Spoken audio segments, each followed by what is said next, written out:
안녕하세요. 대단히 반갑습니다. 숲필 읽어주는 남자 자한형 이종수입니다. 이번 시간은 824번째 시간으로 문학과 명품 인생이라는 숲필을 읽어드리겠습니다. 문학과 명품 인생, 김병건. 명품을 싫어하는 사람은 없다. 누구나 명품을 갖고 싶어하고 또 자신도 명품 인생을 살기를 소망한다. 명품이란 그 무엇보다도 귀하고 가치가 있기 때문이다. 원래 귀금속이란 불의 연단을 통해야 값진 보물이 된다. 마찬가지로 우리 인생도 고난의 연단을 거치지 않은 사람은 결코 값진 삶 명품 인생을 영위할 수 없다. 예로부터 초년고생은 사서도 한다는 속담이 전해져 내려오는 것도 이와 같은 청소년기부터 온갖 고난의 역경을 극복해야 한다는 말이다. 그러나 그 짧은 청소년기의 수많은 경험과 연단을 다 체득할 수는 없다. 물론 부모와 스승과 선배를 통해 습득한 지식이나 견물이 선행되어야 하지만 무엇보다 혼자서 터득할 수 있는 대리체험의 모색이 중요하다. 그것은 곧 문학을 접하는 일이다. 문학을 하면 수많은 인간사이의 내면 통찰을 통해 자신의 심성을 정화 고양시켜 아름다운 삶을 지향하게 된다. 즉 정신적인 에너지를 충전하여 삶의 의욕을 북돋우게 된다는 것이다.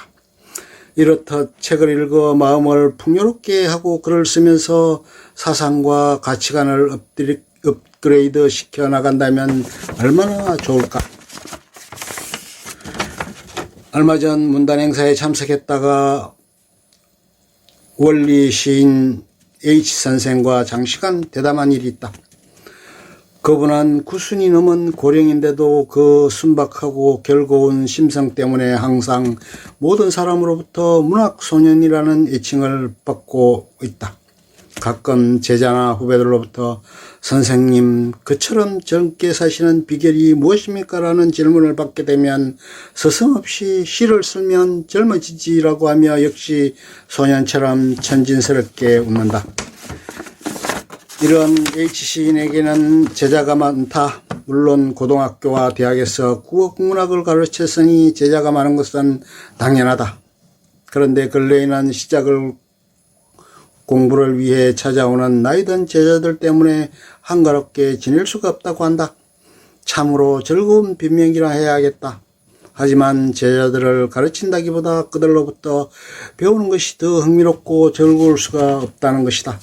새로운 제자 중에는 좀 이색적인 분이 있어 오히려 자신이 새로운 인생 공부를 하게 되었다고 했다. 전직 장관인 L씨는 70 중반이 넘어 80줄에 들어선 나이임에도 새삼스럽게 시작 공부를 위해 온갖 정열을 불태우고 있다는 것이다. 선생님, 제가 장관 시절의 시를 알았더라면 좀 더 품격 있는 정사를 펼칠 수 있었을 텐데 너무 늦게 이것을 깨닫게 되어 후회의 막급입니다. 사정이 허락된다면 후배들한테 속지 않은 뜻에서라도 시집 한 권을 내고 싶으니 꼭 도와주십시오. 이와 같이 감동적인 고백을 들은 스승은 오히려 그 제자 앞에 머리가 숙여지더라는 것이다. 실로 시를 써온 지 60여 년 만에 느껴보는 참된 시인의 보람이었다. 시를 알면 국가 경영을 잘할 수 있다는 자각, 비록 만시지탄이 있기는 하지만 우리 관료들이 이러한 시심에 젖어 있는 정신문화가 확산된다면 얼마나 다양한 일이겠는가. 생각이 여기에 미치자 남은 생애 동안 더욱더 혼신의 정열을 바쳐 시작에 임해야 되겠다는 각오를 새롭게 했다는 것이다. 그러고 보면 시를 쓰면 젊어진다는 그의 말은 결코 적극적으로 내뱉은 인사치레만은 아니었다. 문학하는 마음에는 늘 긍정적인 사고와 기쁨을 창조하는 감동적인 의지가 깃들여 있기 때문에 쉽사리 노기를 띠거나 정오심에 잠길 수가 없다. 그것은 행복해지고 싶은 인간의 욕구 속에는 희노애락을 본류로 하는 감정에 의해서 희와 낙을 선호하기 때문이다. 따라서 이와 같은 감정을 극대화하여 인생을 즐겁게 살기 위해서는 예술, 특히 문학을 접하는 일이라 하겠다. 문학은 세상을 긍정적으로 보고 즐겁게 사는 법을 가르친다. 설사 인생 그 자체가 괴로울지 모르지만 모든 것을 긍정적으로 보고 살면 얼마든지 즐거운 삶을 영위할 수가 있다. 가령 경제성을 추구하는 사람은 자본을 투자했을 때 이윤이 남아야 직성이 풀린다. 그러나 문학하는 사람의 입장에서 보면 설사 손해를 보더라도 별로 애태우지 않고 그대로 수용한다. 이럴 때 정신적인 평안을 확보하는 쪽은 마땅히 후자일 것이다. 그래서 문학은 즐거움을 사랑하는 학문이라 한다. 즉 철학을 가리켜 예지의 학문이라고 할 때 문학은 애락의 학문이라 할 수 있다.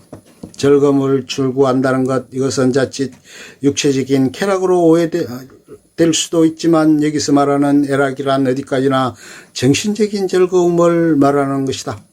육체적인 즐거움은 일시적인 것이지만 정신적인 즐거움은 영원성을 띠기 때문이다. 인생은 짧고 예술은 길다는 말도 바로 한시성의 육체와 영원성의 정신을 대비시킨 말일 것이다. 또한 우리가 어렸을 때 읽은 몇 권의 문학서적과 거기에서 얻은 뜨거운 감동을 잊지 못하는 것도 바로 위대한 예술론에 접목되어져 있기 때문이다.